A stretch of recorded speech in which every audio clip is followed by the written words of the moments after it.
Okay, so I got a question from Camel. He writes in, he says, hey man, I met a girl at tennis and I'm now taking her out on a first date. I'm really excited about it. That being said, I have not been on a first date for over a year since my last girlfriend. So I want to know, do you have any tips for me? I really like this girl and I want it to go somewhere. Okay, Camel, 3 quick tips. First tip, ask open-ended questions. Let me repeat myself. Ask open-ended questions. You want to avoid asking questions that start with what or is. You want to ask questions that start with why or how. Now, why is that? Because if you start with what or is, you are asking her, what's your favorite color? She says blue. That's one word that you have to respond to. But if you say, why did you move from Europe to America?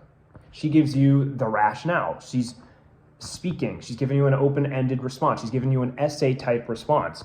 When there's 400 words that she said, you have 400 different words that you can choose to respond to versus one word. So you have a greater opportunity of response. So you should always be asking open-ended questions so she can talk more. And let me tell you this, no girl has ever walked out of a date mad or disappointed because all they did was talk about themselves. They like to talk about themselves. Humans like to talk about themselves, right? And if you show genuine interest and you ask the right questions and she's chatty, she's just naturally gonna like you. She's just naturally gonna like you. You're not gonna have a bad first date if that's the case.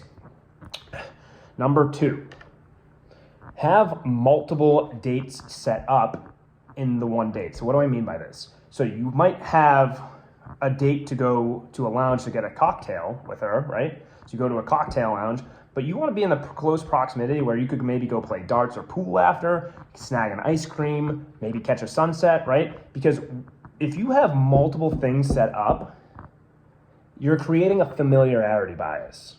Okay, let me repeat myself. You're creating a familiarity bias with the more things that you do in that one date. So tell me what you think is more memorable and has more experiences. Just getting a couple of drinks and then just going home?